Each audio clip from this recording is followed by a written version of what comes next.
What's up everyone, Ronin here. Don't forget to turn on the subtitles if you need them. New voting days have started, so we have 24 new options for a Team Wars deck. Let's check them out. It seems we have two teams to pick from again. Our first choice is between Dwarf King Clyde and Hercules Clyde. Next choice is between Robin Twig and Angel Wendy. Third bracket has Mr. Slave Executioner and Priest Maxi. Fourth one has Scout Ike and Paladin Butters. Then we have Dark Angel Red and the Amazingly Randy. Next up are Hermes Kenny and Princess Kenny, so kawaii! Seventh options are the Master Ninju and Satan, followed by PC Principal and Zane Cartman. Then it's between Terence Philip versus Friar Jimmy. Next are Unholy Combustion and Cock Magic. 11th bracket has Rogue Token and Archangel Bradley. And the last options are Hallelujah and Transmogrify. So, what are the best options this week? There's actually a few ways to go with this deck.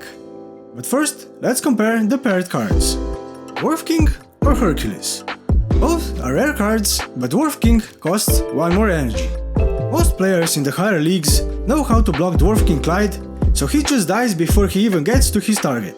But most players in the higher leagues actually know that and can plan accordingly. So the best option would be to target nearby cards, so he can't get blocked. Hercules doesn't really have many valid targets here. There's only Angel Wendy, Scout Ike, the Amazingly Randy, and Zane Cartman. It's not worth using him on Scout Ike. And Wendy and Randy are usually behind many units, so you won't even get to them. The only viable target is Zane Cartman, but considering he's usually up front, he will be tanking your units even without his ability. So I think that Dwarf King Clyde is the better option here. Moving on to Robin Twig and Angel Wendy. They have the same energy cost and rarity, and they have a similar function too. Robin Twig actually got changed recently, that's why he costs 3 energy now and has reduced stats. Angel Wendy also got changed not long ago. Her health, healing power and healing range got increased. Both Twig and Wendy aren't that good on their own, but they can make a great combo with the tanks from the third bracket here. So, if you're going with Slave, I suggest picking Robin Twig, and if you go with Maxi, take Angel Wendy. I'll get to that soon. As I've said, next options are Slave and Maxi. Slave is an epic card and costs 5 energy, while Maxi costs 6 energy, but is a common card. Considering that we had a legendary season reset last week, you might still be low on caps. In that case, I would suggest going with Maxi, because he will be a lot cheaper to upgrade. But keep in mind that we have Unholy Combustion, Cock Magic and Transmogrify this week. So if your Maxi gets countered by any of those, you will be losing at least 1 energy in that trade-off. The great thing about Maxi is the second part of his ability. If he drops below 50% of his maximum health, he becomes enraged. Enraged adds an additional 2 times regeneration. That means if he was regenerating for 5 health, when enraged, he would heal for 15 health, because he would add 2 times base regeneration to it. But you can actually stack that. So if you heal him back above 50%, with Angel Wendy for instance, he could enrage again if he drops below 50%. So then he would be healing for 35 health. You can keep stacking that on and on. But he doesn't heal himself, and he will get countered with those spells almost always. Slave would have the same problem. Everyone will save those spells to counter him. His power is similar. When he drops below 50% of his health, he heals for a certain amount. So if the enemy doesn't have some heavy hitters, he can always stay at about 50%. Dwarf King Clyde or Assassins could bring him down. Also units buffed by Ninju. You can boost him with Robin Twig, so his maximum health increases, and with that, his 50% threshold will also get increased. This way, he will have an even easier time staying at half of his health. Considering that both Slave and Maxi will get countered about 90% of the time, I would actually suggest taking Slave and maybe not upgrading him. This way, the enemy will use Unholy Combustion or Transmogrify on him, and you will trade 5 energy for 5 energy. And if they use Unholy Combustion, you will still have his Death Wish to provide some value. Next, we have Scout Ike and Paladin Butters. Both are common cards. Scout Ike costs 1 more energy, but he could regain it with his ability. I I doubt you will be able to use that ability more than once, if you even get to use it the first time. Paladin Butter seems to be a much better choice here, especially if you play him just before Hermes or Princess Kenny. This way your second assassin gets the shield and can do some serious damage. Then we have Dark Angel Red and the amazingly Wendy. Red was changed last week, now she costs 4 energy instead of 3, but that also means that her stats got increased. Both Red and Wendy are epic cards. Red could be very good if used on Slave, Ninju, PC Principal or even Zen Cartman. Rogue Token, Terence Philip and Working Clyde could also be viable targets. Wendy used to be very good when there were transformation cards as options, because he could spawn some chickens with his power and make it harder for the enemy to transform your valuable units. But Cock Magic got changed last week and now it doesn't affect chickens anymore. So I feel that he lost some value now, but he's still a very good card. You might even force the enemy to use one of their countering spells on him. I'd still say to go with Archangel Red, even if Slave will most likely get countered before you can use her on him. Hermes Kenny and Princess Kenny. First one is epic and costs 3 energy, and the second one is common and costs only 2 energy. If there was an energy staff as an option this week, I'd say to go with Hermes Kenny without a doubt. But considering that you might be low on caps, it could be a much smarter decision to go with Princess. Both have very good death wishes, but going with Princess will let you upgrade other cards a lot more. Next are the Master Ninju and Satan. Both are legendary cards, but Ninju costs 2 energy less. Ninju is really good paired with Archangel Red because you can get a double buff on your units. That could actually force the enemy to use Cock Magic just to negate your big push.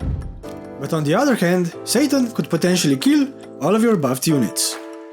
So you would need to have a lot of units out, and on top of that, play Ninju and Red for 8 energy, and you could have all of that countered with a 6 energy Satan. It really depends on your playstyle and your team's levels for these two cards. You might not have 6 energy when you would need to play Satan, and could lose because of that.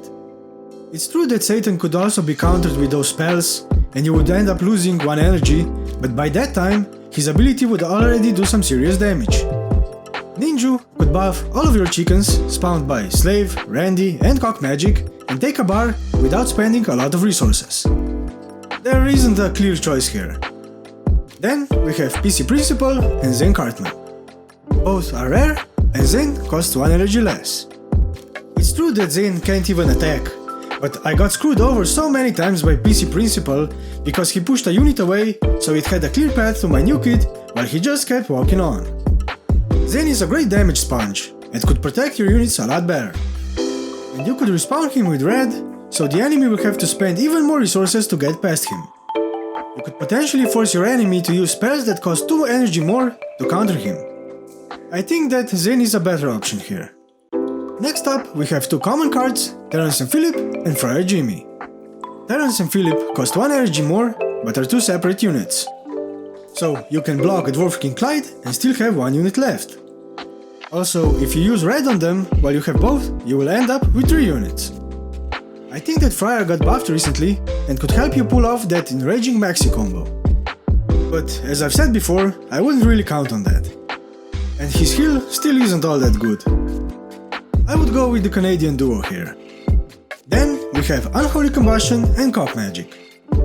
Both are great cards for countering. Unholy Combustion also deals damage and can be used on the enemy new kid even if there are no units nearby. But if you use it on a unit, it would still trigger its death wish. The problem with Cock Magic is that it costs 6 energy and doesn't kill units, plus you could end up transforming your own units.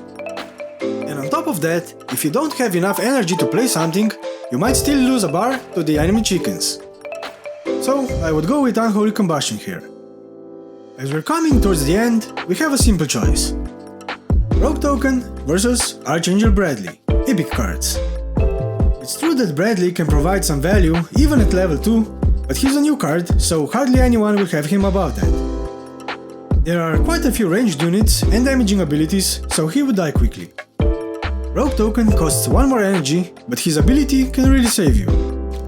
You could clear a wave of chickens or enemy units buffed by Ninju. You could even kill the Flying Bradley. Considering that the beefy units will get countered by those spells, you could go with Token to deal with the rest. And we have come to the end.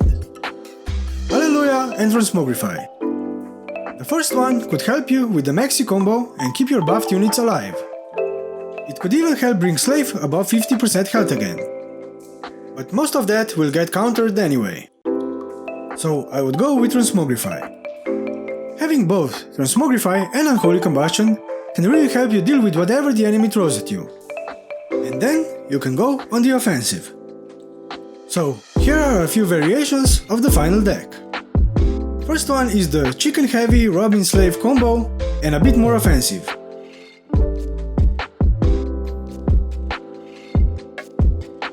Next one is a more defensive Maxi Combo deck. You could really mix up a lot of options from these two decks and still have a very solid deck. So this third deck only includes the options that I think that should be in the deck no matter the other options. You might want to make some aggressive plays to force the enemy to use the removal spells and units so you can create a big push afterwards. Let me know if you have any better ideas or if I have missed something. Did I provide a good point for picking certain options over their counterparts? Anyway, that's it for this video. Good luck with your team versus team battles. If you enjoy my content and would like to show your support for my channel, I'd appreciate it if you subscribe and like the video. Maybe even share it. I hope to see you again next time, and until then, take care and stay awesome.